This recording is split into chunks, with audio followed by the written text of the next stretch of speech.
What if I told you guys that the NFC South looks to be the most entertaining division this season? Well, we're going to tell you why right here on the Gridiron.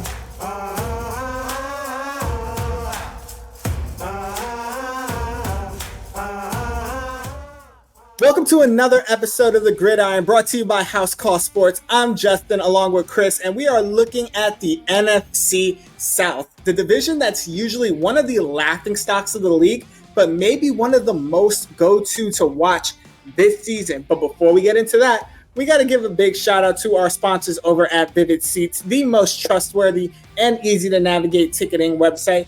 They have reliable and rewarding tickets along with a 100% buyer guaranteed, which means that your transactions will always be safe and secure. You get full customer service care, and you'll be compensated for any canceled events. And it's got the only ticket rewards program around. Listen, training camp is underway with all of the teams, which means now is the best time to get those tickets to your game of choice. I just got mine yesterday for when the Eagles decide that they want to come to town, which will be in October. So you can get the tickets for whoever you want on your team. If you want to join me with the Giants to see Malik Neighbors light it up on the field, go for it. If you want to see Chris's Patriots go out there and slinging the ball left, right, and center after that huge deep pass from Drake May, then you can go for that, or any one of the other 30 teams that there are in the NFL. But you need to get your tickets first. So do me a favor, hit that link down in the description, go to Vivid Seats, pick up your tickets, and go sit vividly. Chris. Yes. NFC South. Did you ever think we'd probably be doing this video talking about the South and not talking about how much of a snooze fest that it's going to be? Ooh, not really, to be honest. It's always one of those that you kind of just like, meh, shoulder shrug and just keep it moving. Not a lot to talk about. I'm excited for today. Good. Well, we're going to jump right into it because we are going to kick things off with the Carolina Panthers, who, all honesty, had a really painful 2023 season, going 2-15. And while something like that would normally get you the first overall pick, they actually lost that pick over to the Chicago Bears when they traded with them the year prior to get their number one pick at quarterback, Bryce Young. And Bryce Young probably had one of the most painful, and I do mean painful, dreadful seasons from a rookie quarterback. You know, when you're the number one pick, you are always going to go in a dumpster fire. But this was something worse. Like, I've never seen a quarterback laid out as many times as Bryce Young did, which got me scared for the kid. So the name of this offseason was to build around him. And they started at the top, getting former Buccaneers offensive coordinator Dave Canales, who had a hand in Baker Mayfield's success last season. They drafted Xavier Legette and Jonathan Brooks, and they gave the offense some weapons. And they did a major overhaul in their interior offensive line, including inking guard Mark Hunt to a 5-year, $100 million deal. But they still have some question marks over at the tackle side, especially with the left tackle Ike Ekwonu, who gave up 11 sacks and 13 penalties last year alone. So, Chris, the question I got involving the Panthers, did they do enough this offseason to build around their second-year quarterback? So, here's my thing. So, the short answer, I'm going to probably say no. And one of my reasons being is more so because I think they still have a lot of question marks because a lot of things are new. So that's kind of like the caveat. So maybe they did, maybe they didn't. We don't know yet. We don't know what these changes are going to entail. It's really too soon to see.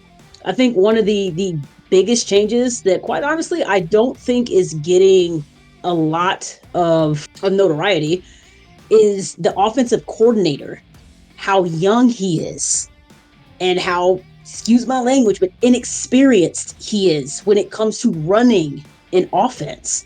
He is the youngest coordinator, and I believe he's like 33. So he's the youngest coordinator in the league to begin with. And his background, while yes, basically on offense, is more so with the wide receivers, right? So when he went into Seattle, he actually worked under David Canales, and he was an assistant wide receiver coach, right?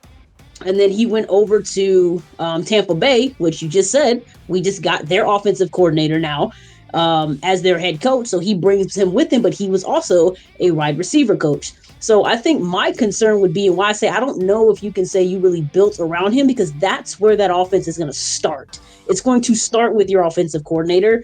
And with his lack of experience, we don't know. We don't know what his scheme's going to be. We don't know what his plans are to make sure that he gets Bryce Young in the right situations where even if the protection breaks down, he's still protected, because he did have a very painful season last year. So we don't know what that's going to look like.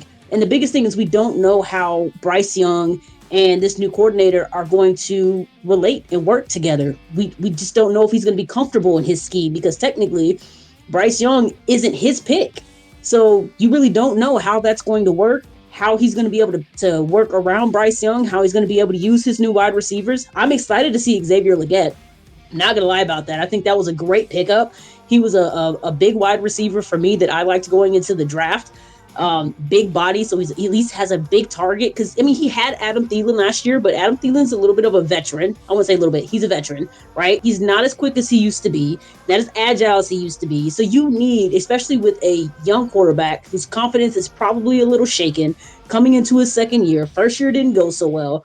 You want someone that he can rely on, that he can throw the ball up and he knows they can climb the ladder, big body, overpower somebody. So even if it's in tight coverage, don't have to worry about it. He's going to do his best to get the ball. And I think that's what they got in Xavier Legette.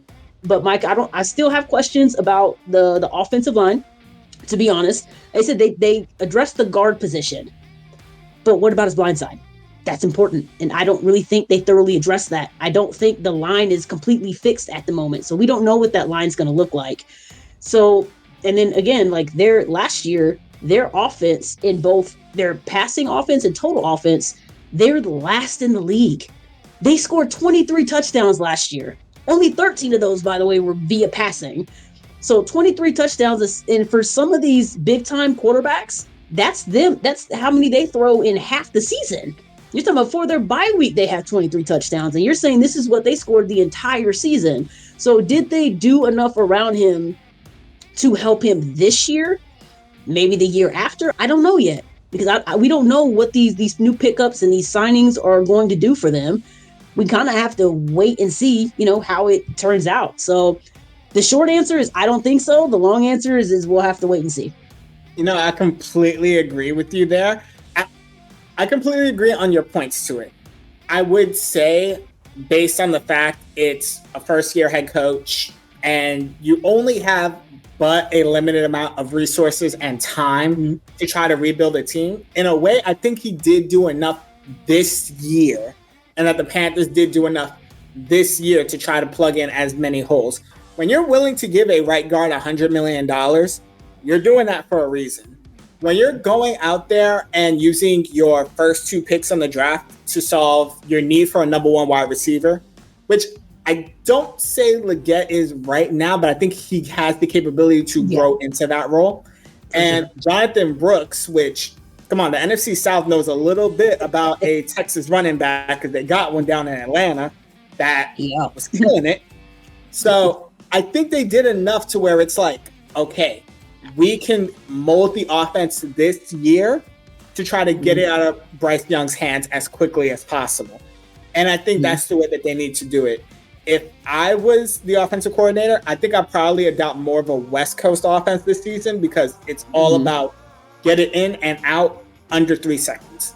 Why? Because just like you said, and just like I mentioned, those tackles are going to be the weak point of that team.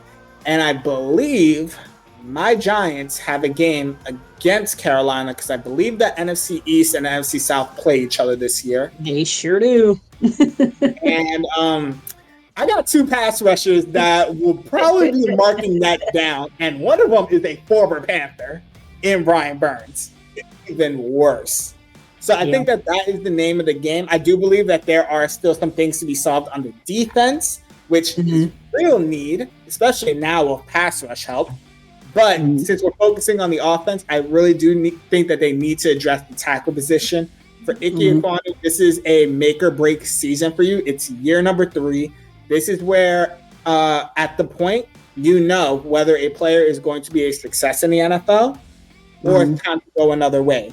And like I said, 11 sacks given up by just this player alone. Yeah. The Saints, which we'll talk about later, gave up triple the amount, but that was the whole season, the whole line. And you did 11 by yourself.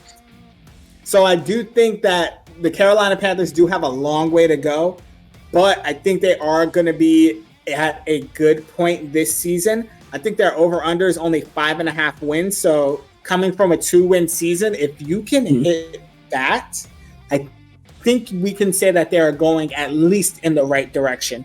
But you tell me if I'm wrong about that. No, I would agree.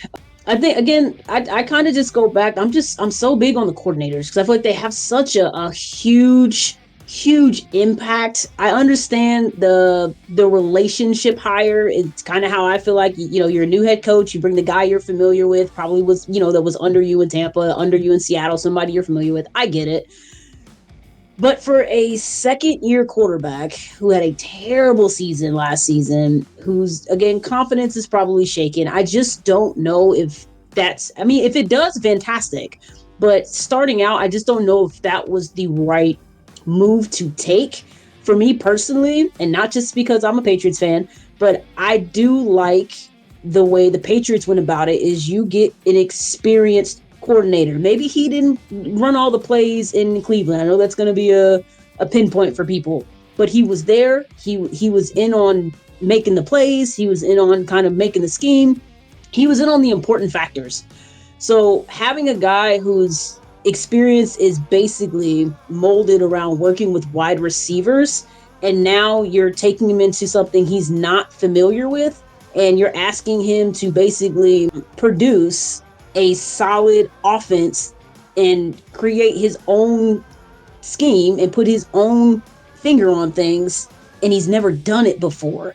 And you already have a quarterback who should be anyway concerned about, his status at the moment and what's going on and how they're, building this up against him. So if they hit 5 wins, I would be shocked, to be honest with you. But I can agree in that point that if they are able to surpass the 2-win season that they had last season, then they're at least on the positive track.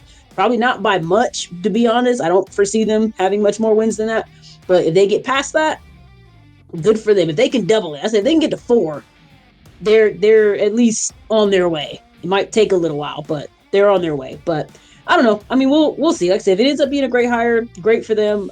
My concern is definitely going to be around that blind side and the hiring of a very young coordinator. Well, let's see if that coaching staff and that very young offensive coordinator can prove us wrong and get to those 4 wins. But from the Queen City, we're going to head over to Hot Atlanta, where the Falcons are our next team. And they had a very unusual offensive philosophy where they would acquire a ton of young offensive talent and use absolutely none of them. So the Dirty Birds decided that they were going to clean house entirely. Out goes Arthur Smith. In comes Raheem Morris, along with veteran signal caller Kirk Cousins, who was having a Pro Bowl season last year before going down with a torn Achilles. And then they also went ahead and probably made one of the more surprising moves of the draft by selecting Washington quarterback Michael Penix Jr. Now, while Penix doesn't have Rome Odunze and Kirk Cousins doesn't have Justin Jefferson, they do have a very young core of talent on the offensive side of the ball with running back Bijan Robinson, wide receiver Drake London, and tight end Kyle Pitts. But the question that we have in house call is how scary can this offense be with Kirk Cousins coming off with his torn Achilles? And on top of that, is there any chance we see Penix suit up for a game this season? So for me, everything I'm saying is going to be on paper because we don't know yet, right? So on paper, yeah, they're scary. I feel like it, for all the reasons you just mentioned. Like your offensive weapons are pretty much there for your choosing. Drake London, Tyler Algier, Kyle Pitts, Bijan Robinson. You just got Darnell Mooney that just came over from Chicago, right? So you have an array of weapons that you can use at your disposal. PFF already has their offensive line in the top 6, right? They're like the 6th ranked offensive line coming into the 2024 season. So you have a solid line, and on paper, you have a solid veteran QB, which is essentially what you were missing. This man basically averages a 65% completion average, majority every season. I think he's maybe missed it, maybe his first couple seasons in Washington. He averages 4,000 yards a season, so he definitely passes the ball, and he's accurate with the ball. Again, he missed it last year, obviously, because he had the injury, and then his first, I think, 2 years with Commanders, he was probably under 1,000 yards. But other than that, majority of each season, he reaches at minimum 4,000, if not more. So you know he's going to throw the ball. You know he's reliable. For the most part, he's healthy. I don't think he has a really long injury history, which is essentially what you were missing, right? So on paper, yes, I think they're extremely scary, but my unknowns is what scares me. So you have a new OC. You have a new head coach. First-time head coach, if I'm not mistaken. Mm-hmm. OC, first time, if I'm not mistaken. So both of these guys are new in their roles, so we don't, as fans, as people who analyze the game, you don't know what to expect from them yet, or how they're going to run. The same thing I have with the Panthers. Like you don't know what their plans are, what their offense is going to look like, what their scheme is going to look like. So that worries me. And then I think another worry is the fact that Cousins is in his 30s, right? It's not an easy injury to come back from when you're in your 20s. You are now in your mid-30s coming back from this. So we don't know how he's going to adjust to that, if he's going to adjust for that. And then my concern is also, is he going to be ready game 1? If not, then when? And at that point, if it is going to be later in the season, what's your record by that point? Is it even worth bringing him in? Let's say if you don't bring him in until mid-season, for whatever reason, he doesn't come in until mid-season, and you're already 0 and whatever, is it really worth bringing him in and having him re-aggravate it? So I think there's just so many questions surrounded by. I know he was cleared. I know a lot of people will come back with that. I know he was cleared for training camp and all that, but still, he's an older guy. And you just don't know, because they're already saying that they're going to take it easy with him. So we just don't know when he's going to start. And I think that also plays a key in like how dangerous they're going to be is if he's on the field, first of all, and how long he's on the field. But on paper, yeah, I think they are a scary team. A good offensive line, good offensive weapons, a reliable quarterback that we're all very familiar with. So I think he definitely gives them a fighting shot to be in the division title hunt on paper. But, obviously the question marks that I just said are going to be my main drawbacks to that. And then as far as Michael Penix is concerned, I think it depends on Kirk Cousins, to be honest. If he plays healthy the whole season, I don't think we see Penix, unless it's maybe the last couple games if their record allows them to just kind of blow off some games to get ready for the playoffs, then maybe you see him for a game or two. But my guess is you'll see him in the preseason, and then I'm sure Atlanta hopes you don't see him again until next training camp. So I think it really depends on Kirk Cousins and how he comes back from that injury. Yeah, I mean, I'm going to give it some grace because, as somebody whose quarterback is also coming back from a season-ending injury, I am hoping Kirk Cousins comes back with a vengeance, but that's just because of that. I think Falcons fans have a lot to look forward to when it comes to this team, period. Not just Kirk Cousins, not just the offense, period. Raheem Morris is coming in as a first-time head coach. He's coming in as a defensive-minded head coach at that. And you know what is the best pairing with a defensive head coach? Established veteran quarterback. Because essentially, the head coach can focus on the defense and fixing that because they do have a young core, but they still need some help on that side of the ball. And Kirk Cousins can be the person to lead that offense, assuming he can make it back on the field this season. Now, I haven't heard anything on training camp. Pup reports came back. I didn't see Kirk Cousins on that report. So all signs so far are good. In terms of on paper, how they look, it can be scary. It can be a scary offense overall. You possibly got another 1,000 yards receiving out of Drake London this season. He probably got 1,000 yards rushing and then probably like another 500 receiving for Bijan. You probably finally get a successful season out of Pitts because no Arthur Smith quarterback could ever make it work for him, even though he is very physically talented as a tight end. So talented to just go unused. So I think this will be the fresh start that they all need on that part. And the best part about it, the Falcons don't have any Super Bowl aspirations, so they'll take the Kirk Cousins regular season all they want and not care about the playoffs until maybe next year. So where does that leave Penix?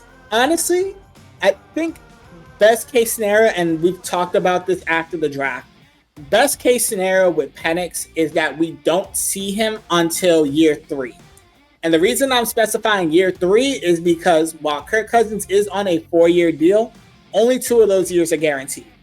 So I essentially would think that they are going to ride the Kirk Cousins train for the first 2 years.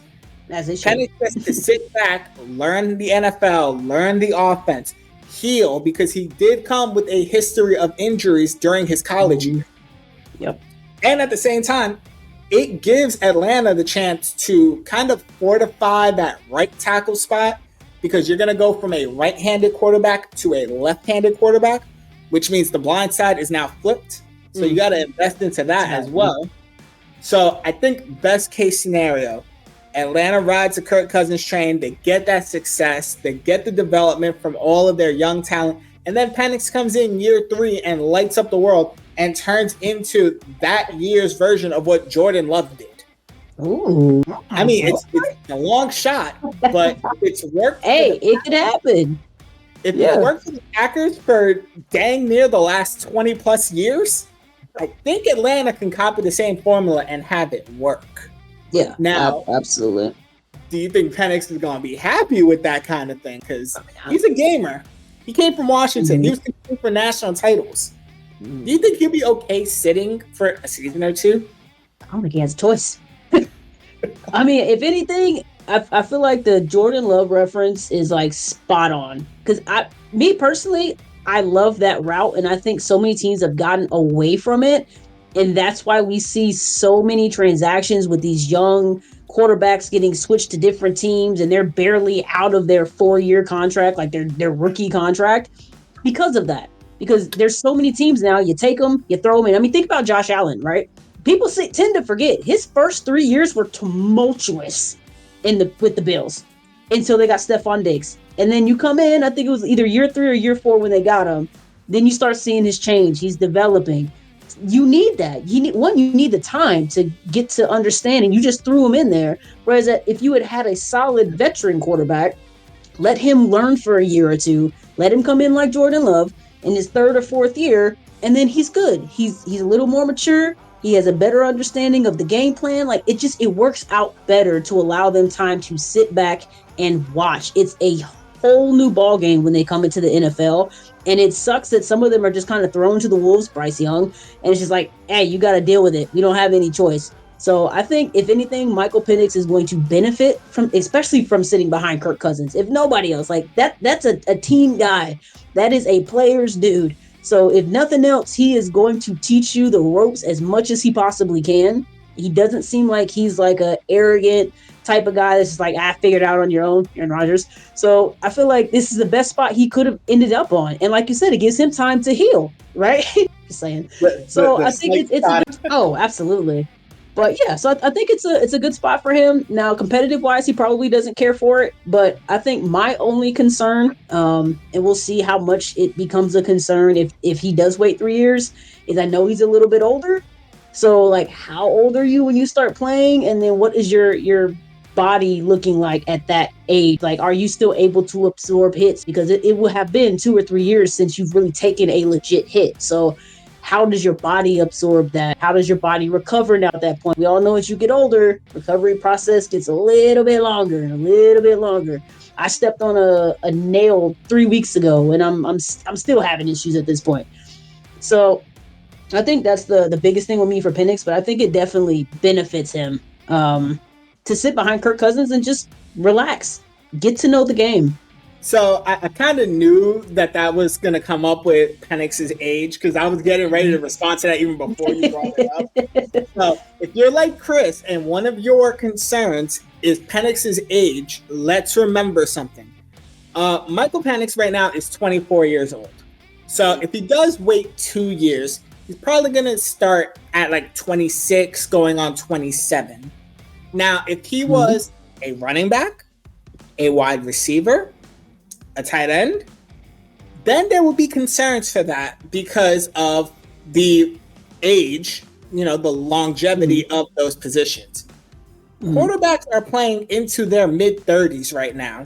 So at the very minimum, they're probably still going to get another 7 years if Penix does work out after sitting for 2 years. Because then that will only put him at 34. So I wouldn't have that much nerves about Penix being what his position is. Now, are you going to expect him to be scrambling that entire time? Right. No, because then that's going to cause a problem. But he was never really known as the scrambling type quarterback. He did his best work in the pocket. And when you can make it work in the pocket and you can manipulate the pocket, you could extend your career quite a bit. Ask those great pocket passers, Peyton Manning, Eli Manning, up to a certain point, because then it started going down his later years. But you know what? I digressed. But I have no issues with the idea of Penix sitting. I feel like that is something that the league has shied away from because everybody seems to be in win now mode. And I feel like he's going to come in to such a great situation in Atlanta should they still continue to build the way that they're building, because they are doing a good job so far. Shout out to them. It's just a couple more pieces away and then some development with the entire team as a whole, which comes with experience. But we are done talking about Atlanta. We are going to get away from there and we're going to head to the Big Easy in New Orleans because we got to talk about the New Orleans Saints. And we did speak about on paper when it came to Atlanta. Well, on paper, the Saints didn't really have a bad season.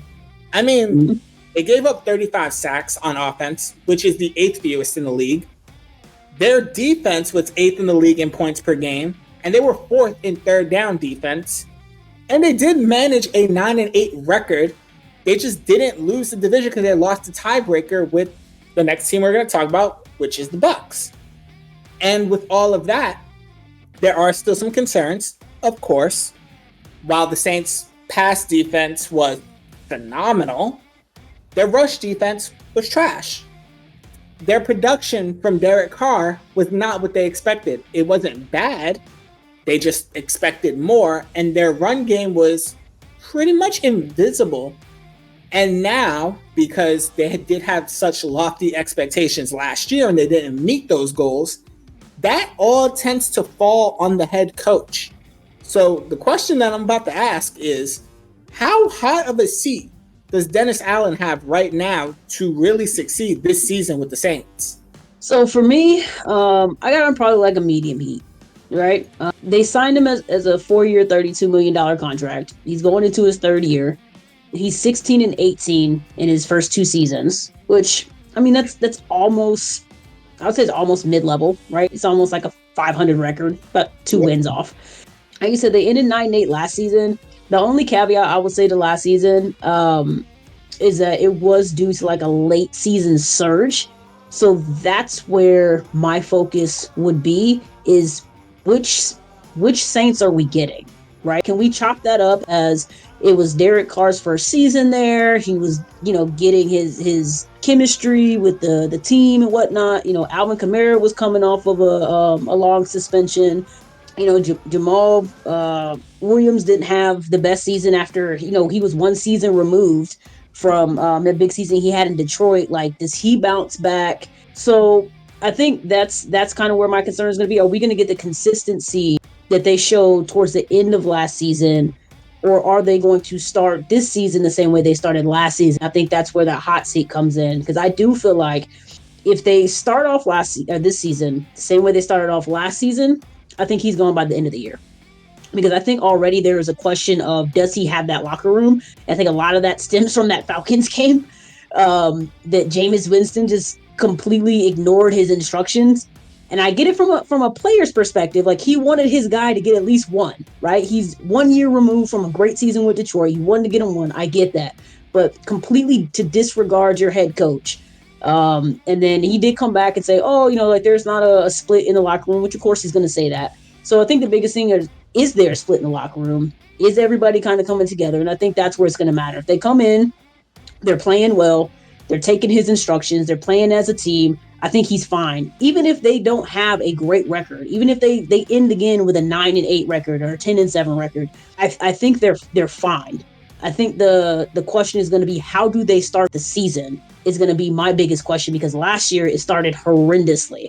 So if it wasn't for that late season push, we could have been talking about them in the Panthers realm. That's kind of the way it was trickling. So that would be my thing. I do think he took some steps to improve the team. He went out and got an offensive tackle. He went out and got his future QB in Spencer Rattler, who I think he got for a steal, to be honest, to get him in the 5th round. I thought was an absolute steal. And Derek Carr more comfortable with the offense now, more comfortable with his teammates, more comfortable, with whatever schemes they're trying to run. And is he going to be productive is the biggest thing. I personally think Derek Carr is kind of a mid-level QB, not going to lie to you. I don't think he's like a superstar by any stretch of the imagination. Top 15 maybe.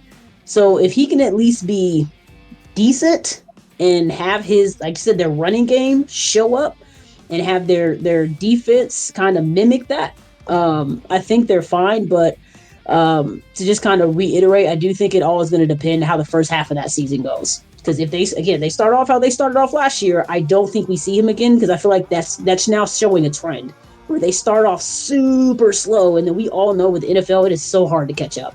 Like, once you're down so much, it is so hard to catch up to even get to a winning record at some point. So I think that's really going to be the key, is of how hot his seat is and if he's going to be there next year. Yeah, well, it's funny that you mentioned Derek Carr being a mid quarterback, because when I got the over-unders for the teams, I got them from the NFL's YouTube channel, because they have like a segment where they go through the teams, show you the ceiling and the floor for each of them. They refer to Carr as the Honda Accord or Toyota Camry of quarterbacks. Reliable, but probably not going to win a drag race with that one. So, hey, I'll take it though. It's a steady car, man. Hey, I'll take it. It's reliable. Right. Maintenance ain't costing too much, because Derek Carr's contract is not that crazy compared to, Trevor Lawrence. But hey, but you're right on this. In order for the Saints to have a successful season, a lot of people have to step up. Jameson Williams has to get the ball more. He has to perform better. The run defense that I mentioned with the Saints have to perform a lot better, up to the standard of their pass defense. Because I've seen when they beat my Giants, we couldn't throw the ball for nothing. Against They're known for having a stout defense, for sure. Yes. If nothing else, their defense has always been legit. And there's one person in particular on that defense that I need to step up. And I say this because I'm actually a fan of his. Cam Jordan. You need to step up. You are a 7+ sack a year defensive end, and you only got 2 last year. And you played all 17 games. So if he steps up, Demario Davis does what he does best, which is just fly around the field. That defense will be fine. Then it becomes the offense. Now, in terms of the hot seat level, I'm going to say it's turned up 1, because, like I said, the record and what's on paper is not bad. It also helps that you're in the NFC South, where 9 wins is enough to win a division. Yeah. But if you were anywhere else, be cranked up a little bit more. But it does depend on, one, how the season starts for New Orleans.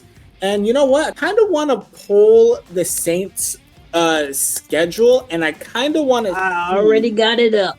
Oh, man, you are great. Let's hear the first 4 or 5 games. So first you got Carolina Panthers. That's a dub. You got Dallas Cowboys. There's the L. You got Philadelphia Eagles. There's another L. You got the Falcons. That's dicey, but it's in Atlanta though. That's the problem. That depends if Kirk is playing or not. Fair. That's also a valid point. But if it's week 4 and they're saying he's cleared for training camp, I urge on the side he probably will be playing. Okay. But yes, that's dicey. But you could say I normally put like for the start of a schedule before we know anybody that's actually playing at home games. Like I'll just give it to him if it's a division game. You know, people play harder at home. True. All right. So let's say 1 and 3 to start. Yep. And then week 5 is the Chiefs. Okay. New Orleans, y'all are in for some trouble. Yeah, their first couple games are tough, and they have the Bucs right after that. Your floor is like 1 and 5 at this point. But let me go back because I think their last couple games aren't bad at all. Oh, like after their bye week. Beginning. Yeah, absolutely. Because after their bye, they have the Rams, the Giants. No offense. The Commanders, the Packers, the Raiders, and then their last game is against the Bucs. So okay, so it may be a repeat of last year for the Saints, but if you don't lose the locker room during this tough beginning portion, make it competitive. I think is where you come in. Like even if you lose, was it competitive or did you just get stomped? Make it competitive to most of the teams because the Chiefs and possibly even the Eagles. You're probably not going to be competitive. Yeah, that's going to be nasty. Competitive with the rest of the games, especially the Cowboys, because the Cowboys are kind of in their own little disarray right now, and you'd be helping me out a lot. You're probably in for a good time if it works out there. Yep. But, I mean, a whole lot is going to ride on it, and it would be crazy that he finally got the chance to draft his own quarterback in Spencer Rattler, and then he loses his at the end of the season. So a lot is riding in the Big Easy. Yeah, for sure. But we're going to get away from that and go to their counterparts who got the same record as them, but actually won the division. So we head into Tampa Bay, which turned into the Cinderella story of the NFL playoffs. No Bruce Arians, no Tom Brady, but guess what? Bakery was open, brought in Baker Mayfield, and he threw for 4,000 yards, 28 touchdowns, 10 interceptions, won the division for you, and my favorite part, a 32-9 whooping of the Eagles during the wild card round. But yet, even with all of that, the over-under for the Bucs is at 7.5 wins, which is the same as what they have for the Saints. So, are we missing anything? Are we sleeping on the Bucs, or should we expect some kind of regression with them this season? So, listen, I am not a Bucs fan at all. And for me, they're a team that I'm already kind of on the fence. Like as far as like what I expect them to do this year. But to have their over and under at 7.5, I think is asinine.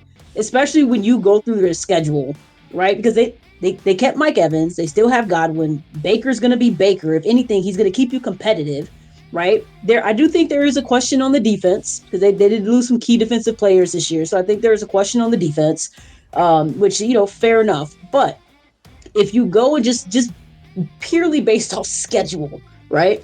I do expect them to sweep New Orleans, okay? I do expect them to sweep the Panthers. That's already 4 wins. I expect them to split the Falcons, and this is just if Kirk Cousins is playing. So that's already 5 wins right there. So you're going to tell me out of the next 11 games, they're only projected to win 2 more games? Let me tell you who they're playing. The Broncos, who are rebuilding.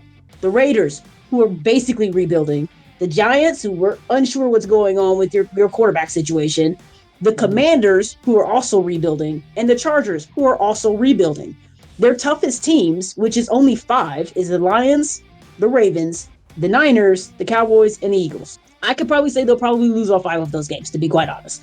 Depending. They could be competitive, but they're probably going to lose those.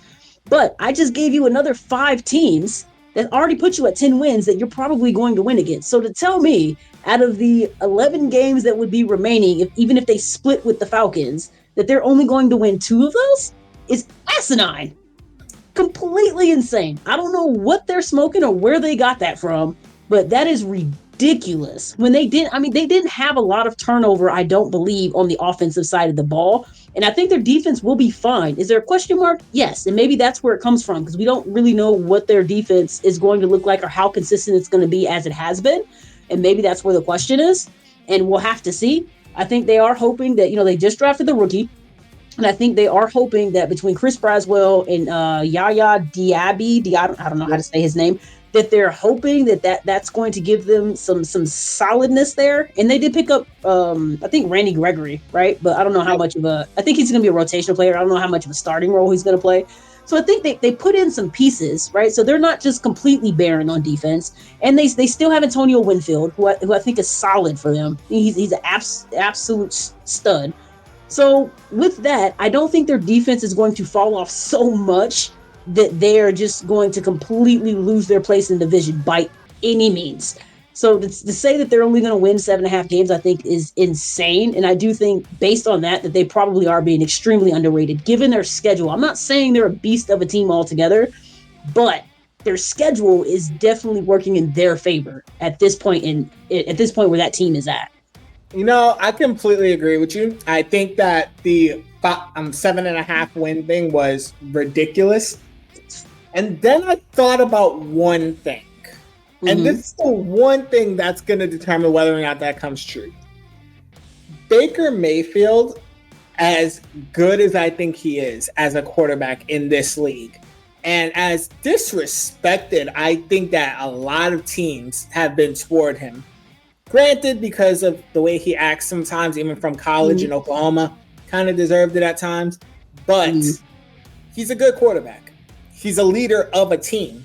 You've seen the way he managed to lead the Rams, and now with the Bucs. The problem I have with Baker Mayfield is that, as good as he is, he has a problem with consistency. Yeah. 1 year he could be great. You saw him that 1 year that he was in Cleveland, where he had both Odell and Jarvis Landry, and that first year torched everybody. But then after that, kind of fell off. And that's where the fear is coming from me when it comes to the Bucs, is that Baker does not stay consistent and does not stay with this 4,000-yard, 28 touchdown performance that we saw this past season. Not to mention, you don't have your offensive coordinator anymore. Now he's with your division rival. So now you're coming in with a brand new offense. And we don't know. Like, this has been the theme of this, because we're doing this before the season starts. We don't know. There's going to be a lot of questions answered. But because of the schedule, he may luck out. He doesn't have the schedule that the Saints got. Because I think the Saints got did dirty with their schedule.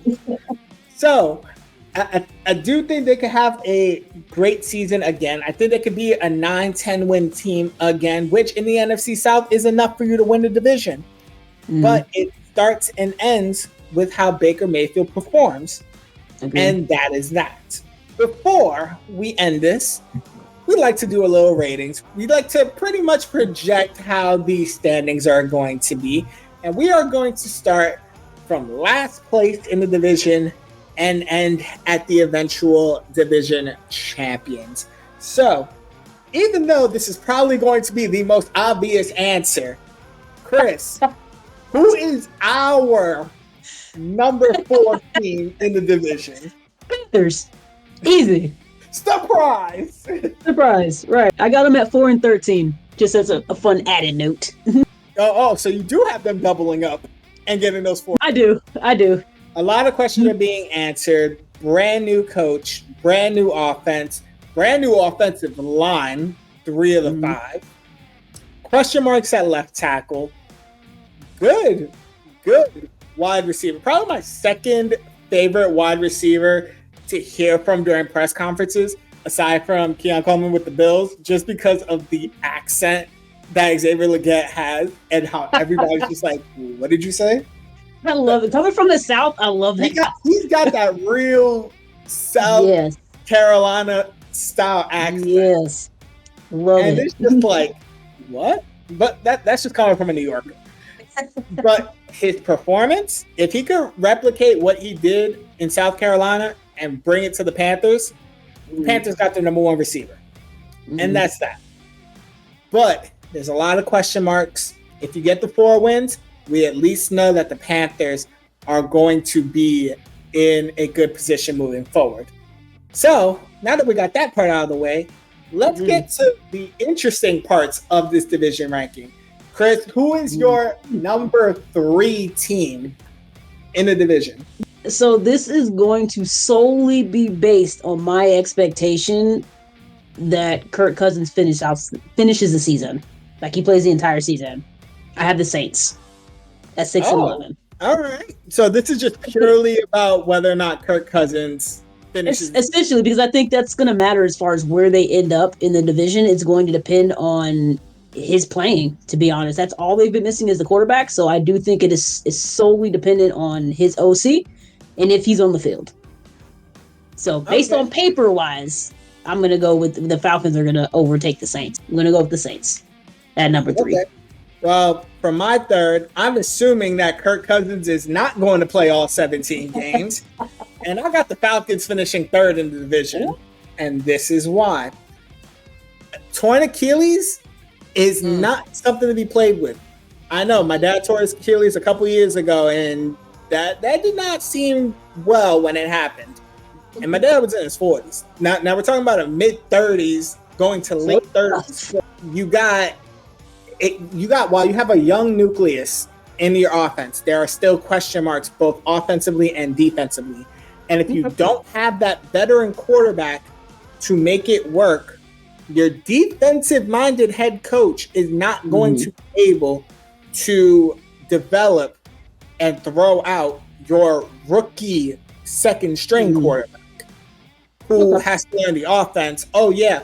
Offensive lines have to now shift their entire mindset because of where the blind side is now. So that makes it even more difficult. So I think with all of that, again, mine is also assuming that Kirk Cousins does not play all 17 games. If he does, my thing goes out the window completely. But that's the fun thing about these division rankings. So y'all can put it in the comment section if you want. Where do you think the Falcons finish? But until then, indeed, who is your number 2? Who does not win the division and is looking up like, dang, I was so close to making it? The Falcons. That's who I have. I have them pulling for a wild card spot, though. I do have them finishing 10-7 and pulling for a wild card spot. Okay. I got the Bucs. Oh no! Are they being dethroned? I think they're being dethroned.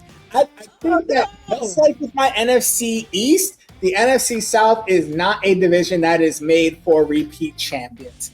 And like I said, I have question marks on the consistency of Baker Mayfield. And the one thing that I have always learned is that the best way to predict the future is through past action. And I think the past action of inconsistency catches up with Baker Mayfield, and he is not going to give a 4,000-yard, 28 touchdown performance. He may give you over 3,000 and maybe over 20 touchdowns. But I feel like in a division where it only takes 9 wins to win a division, it's just going to be that close at the end. And that's all that matters. So, that means we got 2 different number 1. We do. Go for it. Indeed. I definitely have the Bucs. I think Baker Mayfield shows you exactly what he showed you that playoff winning year he had in the Browns. I think he's for real. I think he's a team guy. I think his team loves him. I think he's shown that. And I think he's at a different point in his career because I also think the consistency came, he was young. Right? So as you get older, you learn things. And now he's hopped a couple teams. He's picked up some things from each team. So when you come into this situation now, you're a little more calm, you're a little more mature. You kind of a big leader now at this point in time. You're leading the younger guys, showing them the right things to do. I think he turns that leaf and he begins to show people that now that he is older, more mature, more seasoned, then maybe he is more consistent than people are giving him credit for. So I do think he takes the Bucs back to the division title, and I think they win 11-6. Okay. Still don't think they win because he does not have the same offensive coordinator, brand new offense that he has going on now. But my number one because of that is the New Orleans Saints. I do think that they are going to be in for a very tough schedule. Yes, I do think that they have a lot going on, especially at the very beginning of that. However, I did say that the Saints tied with the Bucs last year, and there were a lot of anomalies with the Saints. I think Derek Carr plays a little bit better. I think the running game finds its form again, second year with Dennis Allen. I do think that the pass rush gets back to how they used to be. I think Cam Jordan gets back to being that 10 sack a year defensive end that I know he can be. And I know that pass defense is still going to be there with a passing league offenses that we've seen. Even all the teams that you named that they have to face in those first 5-6 weeks are all primarily pass teams. And they are, for the most part, maybe not with the Chiefs, but I think a majority of the teams are going to have trouble throwing against that team. And I think if they can put it all together and just be decent, I have them winning 10 games, which I think for this year is going to be enough to win the division. I'm definitely looking forward to figuring out how this plays out. I got them winning 6 games, so we shall see. Clear it. We shall see. We shall see. That is the beauty of these rankings. Absolutely. So that is all the time that we have here for you today. Put it down in the comments. Who do y'all think is going to win the NFC South? Will it be the Saints, the Bucs, the Falcons? Do the Panthers surprise us this season? Let us know down below. Until then, this has been the Gridiron. I am Justin. That is Chris once again. Follow us on all of our social medias at The House Call Sports. Also, get your tickets for any one of your games that you want to check out down in the description through Vivid Seats. Go sit vividly, and we will see you for the next recording.